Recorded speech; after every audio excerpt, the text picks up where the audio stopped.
Gentlemen, what's happening? Welcome back to the Tiege Hanley Starting a Business, Building a Brand vlog. This one, big number 273. And before we dive into all of your amazing questions, because honestly, that's what I want to talk about today. I've monopolized the hell out of some of these vlogs lately, talking about my colonoscopy, talking about the church, aka salon. But apparently you guys dug that. And I also would just like to throw out, thank you so much for your support, because that was something that I was a little bit weird about. Talking about money, like I said in the last vlog, is something that I'm very uncomfortable with. And, talking about, the financial aspect of that business and the fact that, I put $2 million into something, I guess I was fearful that I was going to get a lot of hate for that for some reason. I don't know why. I guess that's one of the downsides to not or ever talking about money, is that you fear, if you do, people are going to think you're an a-hole, or I don't know. I don't know. All I do know, however, is that you guys were so amazing in terms of your support, nothing but encouraging. And that was something that I should have known, but I didn't realize how amazing and how much encouragement you guys were going to give me.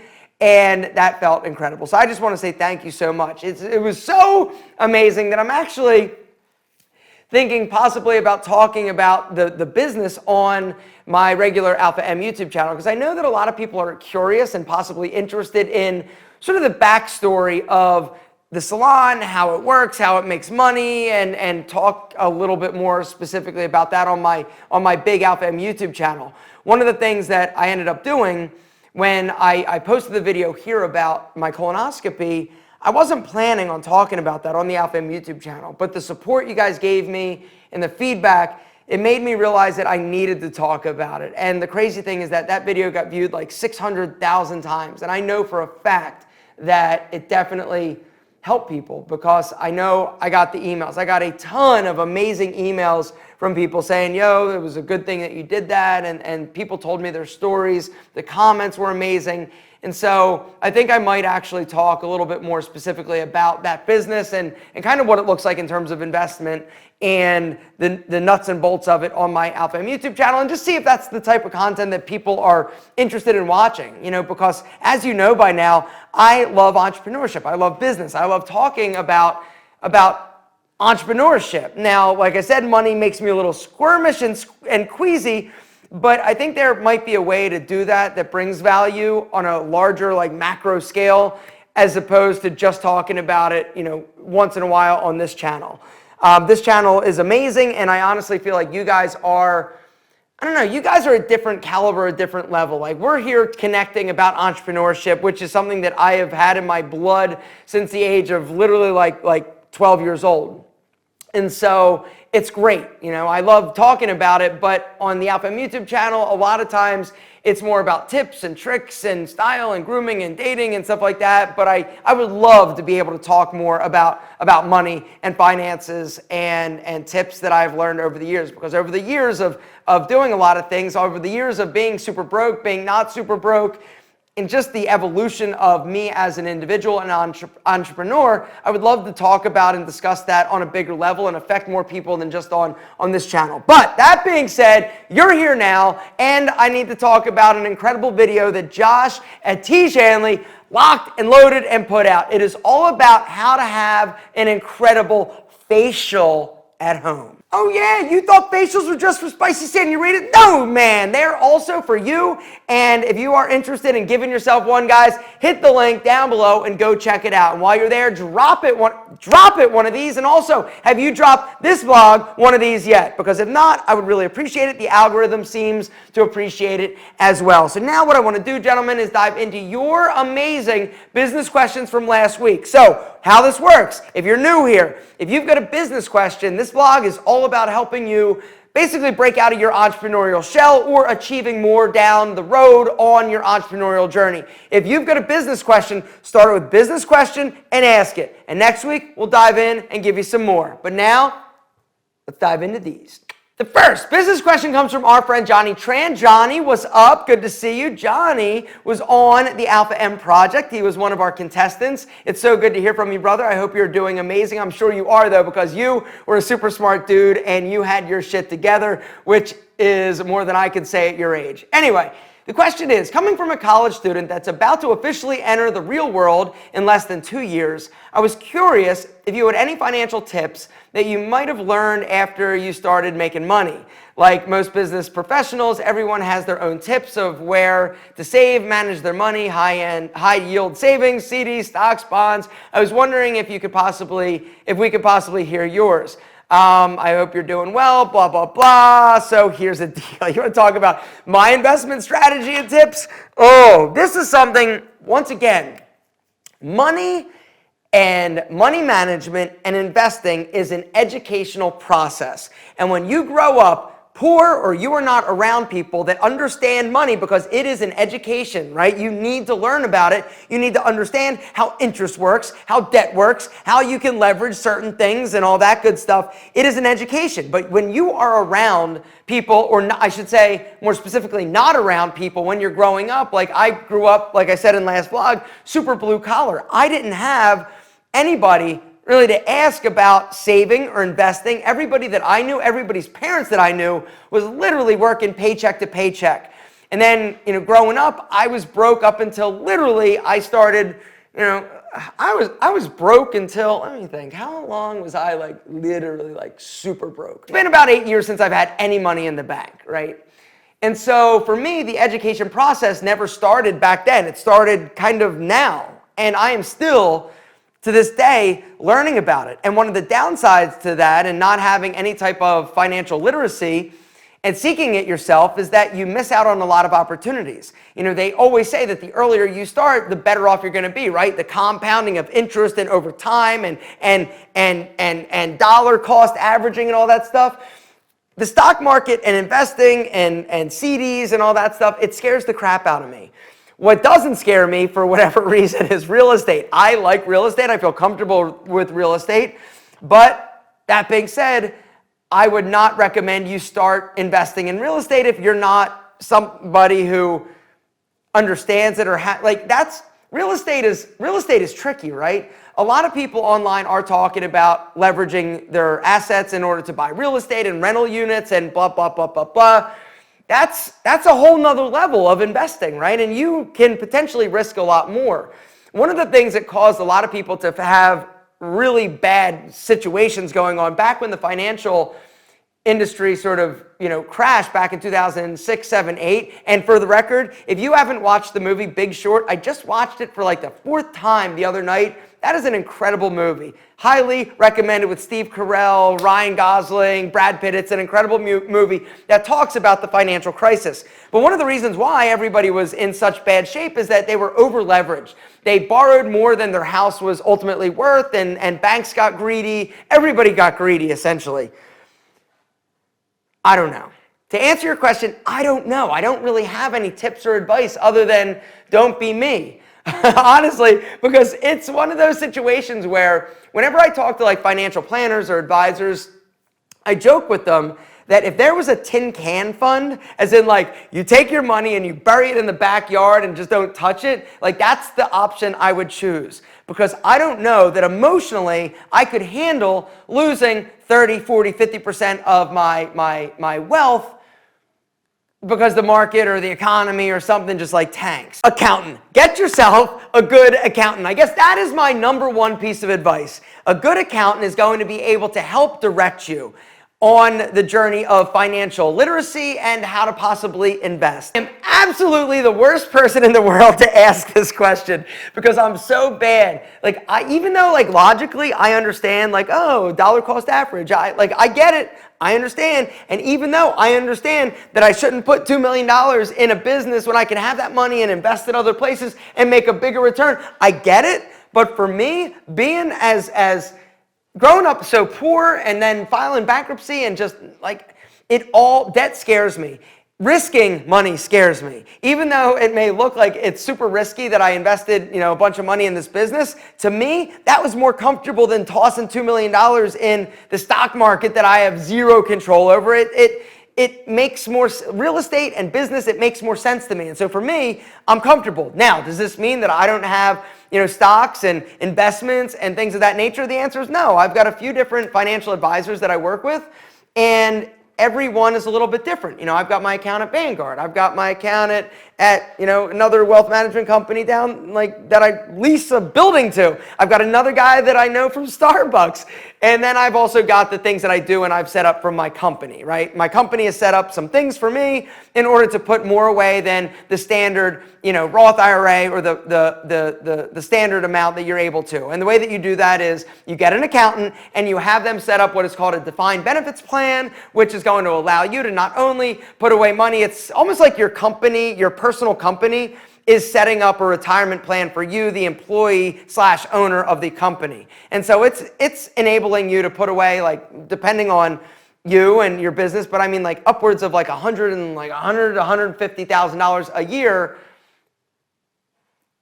as opposed to 20 or 30. Debt. Stay away from debt. That is going to be my big lesson that I learned. When I was a college kid, I was such an idiot. I got a credit card. I think it was a Discover card.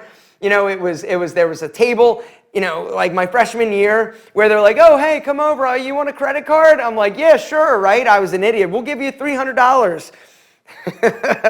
I didn't learn that credit cards, you shouldn't spend and buy pizza and beer on credit cards, and you got to pay them back. That's the other thing I didn't understand. Literally, I was such a financial dummy, and I'm still just learning. And so I think that's where I'm going to wrap things up. Don't get in debt. Get a good accountant, and that's all I got. I'm sorry, Johnny. That's outside of my ability and my expertise. Like I said, I'm still learning. I'm still trying to learn, but I think everybody should definitely take an active role in educating themselves about money, because as I said, if you are not around it, if you're not around people that can help you, it's really hard. And the other thing, one more little thing, if there's a company, if you want to buy stock, if there's a company that you use that you love, and you see that you think it might be a good value. I bought a bunch of Shopify stock back in the day because I love the platform. I believe in it. I know that it's a good product. Lululemon, another one. I saw my wife. I'm like, wait a second. You're going to spend how much on tights? And I saw how busy it was. I'm like, wait a second. And then when things happened a few months ago, it went down. And so I was like, oh, let me buy some Lululemon. I own some stocks that I actually have went to my financial advisor and said, hey, buy these. And honestly, those are the stocks, the ones that I have actually invested in, that I believe in the company and I just know they're great companies. I shouldn't say I don't know, but I believe in them and I use them. I feel comfortable investing in companies like that. And so I got a little bit of dabbling in that action, but you just got to be smart, educate yourself, and don't invest more than you are comfortable or able to lose, because that's the other thing. It is risky. Certain things are less risky, and you've really got to determine what your appetite is and what your risk tolerance is. But if you're like a teacher, you need to be more aggressive. You need to try and grow that money so that you can retire someday. If you're an entrepreneur, for me, I'm willing to invest in me because I believe in me. I believe in me. A great question. Unfortunately, I'm an idiot when it comes to money, so you definitely don't want to listen to me. Everything I said is completely wrong. Assume everything I just said is wrong. Don't listen to me. I have no idea what I'm talking about. But the next question is also about real estate. It's from Barbee. What's up, Damien? Good to see you. Thanks for being here. He says, Alpha, given your experience with acquiring property for your new business, are there any takeaways from this experience that you can offer for those wanting to acquire property in order to run a business? What to do and what not to do? Thank you for your time. So in terms of what to do, if you're looking to buy an asset to run your business out of, the first thing I would say is, are you sure you need that business? Or are you sure you need to buy that property? All right, and as opposed to renting it. And that's something that I have experience with. Tiege Hanley, when we started, we were renting. We're still renting to this day. And it's a good thing we were renting, because if we would have bought a building to try and run that, first off, in Chicago, you can't buy anything because it's so damn expensive. But you lose the ability to scale easily if you acquire a business or you acquire a piece of property and then run your business. Now, if you buy big enough, that's great, but is it bigger than you need? And what if you don't ever like maximize that? Or are you wasting money?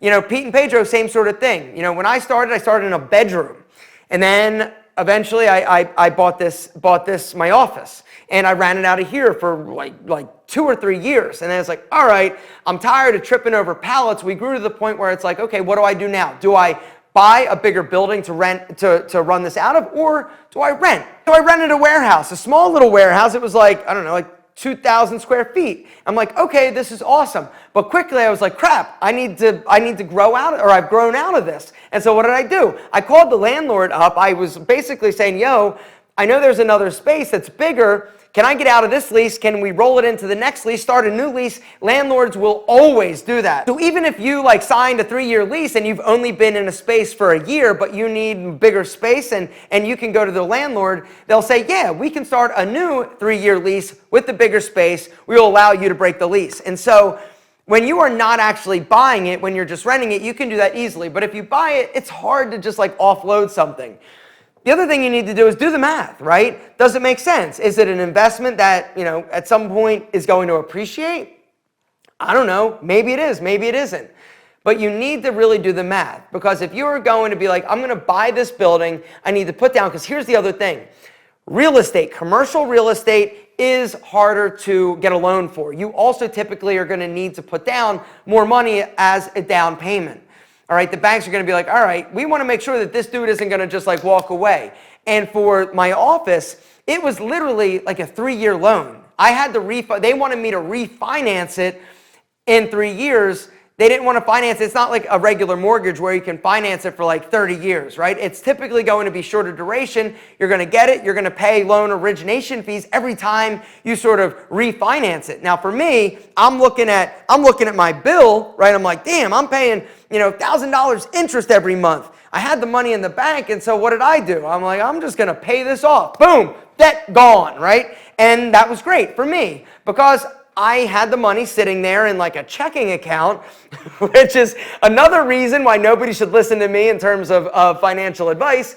I had money sitting in a checking account. And so it was just sitting there, as opposed to, even if the loan for the building was, you know, 3 or 4%, it's not like crazy. But I basically figured, okay, I can know, if I'm making like 0 in a checking account, I know that I can take this money, pay it off, and I'm going to essentially be earning like 3 or 4% that I would have been paying for the privilege of having a loan. Does that make sense? Probably made 0 sense. But the other thing, if you're going to be buying an asset, you're going to be tying up a lot of money, right? If you're just starting a business, if you've got like just tons of money, like great, good for you, congratulations. And you can afford to put 20%, 30%, 40%. It depends on how much you're going to have to put down. And if you're buying a commercial space, typically commercial spaces can be like pretty expensive. I don't know what business you're going into specifically, but I'm assuming it's not going to be cheap. And so you're tying up like 20, 30, 40, 50, 60, $100,000 into this property in order to run your business when you can basically not put that money down and just rent for a few $1,000s.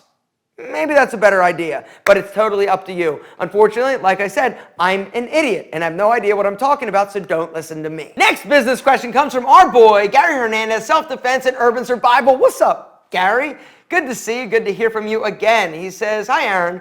I started showing products on my other channel. He has a YouTube channel for companies in my field of what I do. I'm assuming it's self-defense and urban survival.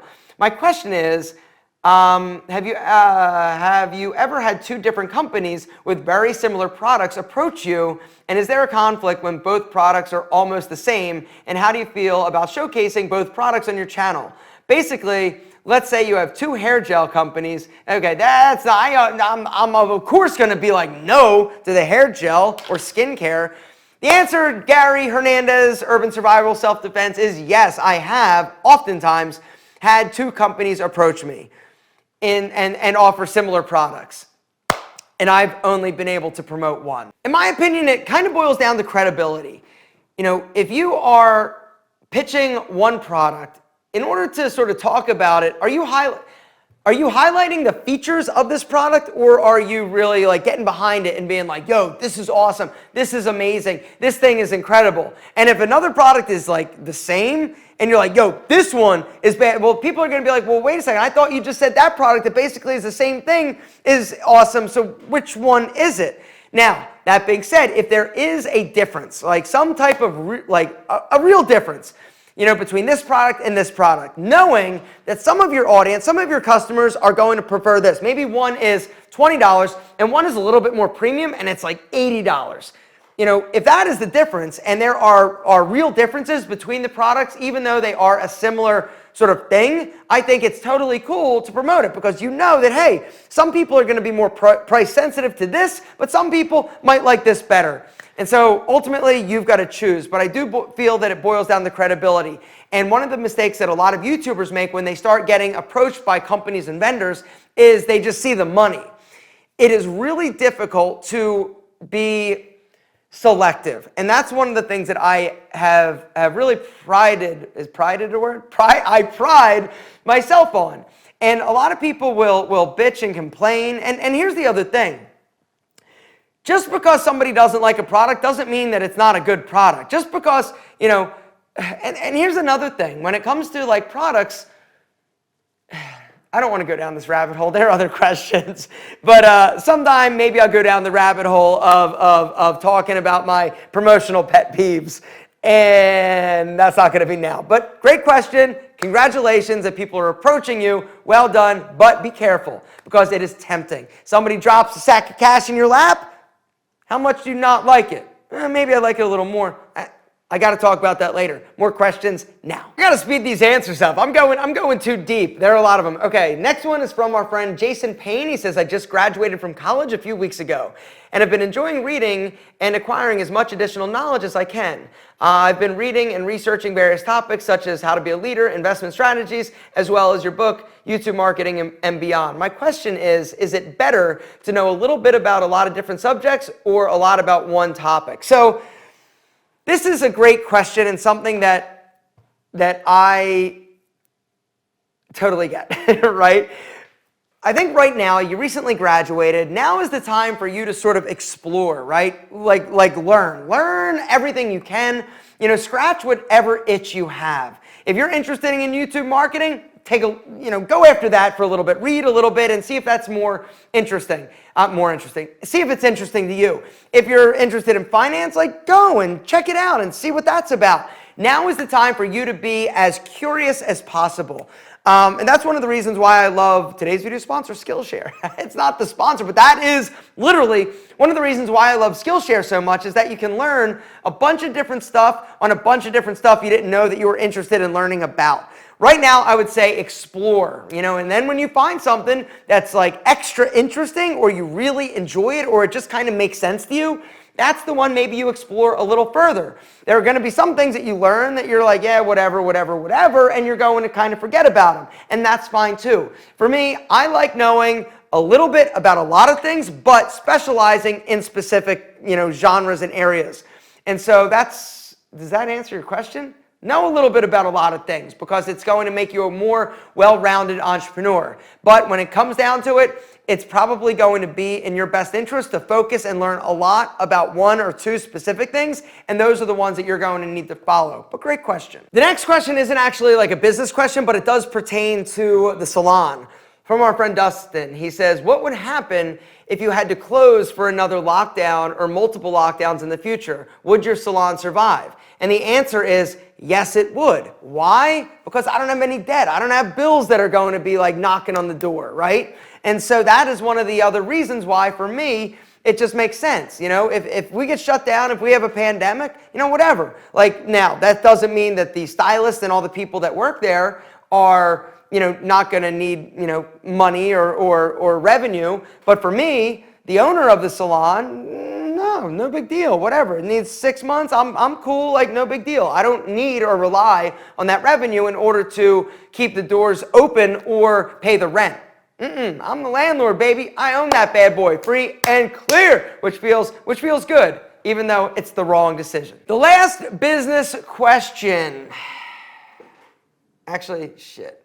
I think there are two. All right. First one is from Isaac. I need my glasses. Isaac. He says, I'm a professor at a Mexican university, but I want to run a woodworking shop. I love woodworking, but I haven't found what would make it special. In your experience as a consumer, what makes a woodworker cabinet maker stand out? I think for this one, okay, so if I was going to be a woodworker, cabinet maker, whatever, and you love doing it, what I would probably look for are higher end customers, customers that appreciate a custom fabrication. And that's something that when I was building my house, when I was doing things, there were certain trades that, you could buy just like, mass produced, cabinets or whatever. But when it came to actually making things like a table or a, custom kitchen or custom cabinets, that's a whole nother level. It's a whole nother level in the amount of work it takes to actually produce it, but it's also another level in terms of what you can charge. And so what I would do probably if I were you, I would go and I would approach builders or talk to, maybe architects in order to sort of get your foot in the door and say, hey, this is what I do. Here's a resume, or here are some examples of my work. If you're ever in need or have a client that's ever in need, please consult me or come to me. And so, in terms of special, the fact that you're doing it custom makes it special, but the bigger question is how do you find the customers that will appreciate your custom work? But great question. And last, but certainly not least, Dan Jave Naveen, sorry for butchering your name, brother. He says, I'm planning on starting a coffee roasting business, like harvesting to packaging. I love coffee. Love it. Like, you got a customer. Number one customer. Anyway, the thing is, I'm from India and plan to do my business in India, and my competitors would be all big corporations. There are not many individual roasters in my country. My question is it okay to start a business which is very new to most? I would say yes, it is okay, but you got to be careful. You got to make sure that there's a market and a demand. And I'm assuming that if you're interested in this, there are probably going to be other people. But, it's going to be more challenging for you in the sense that you need to educate the consumer of why they would want to come and buy your coffee or, use your grounds or drink your coffee.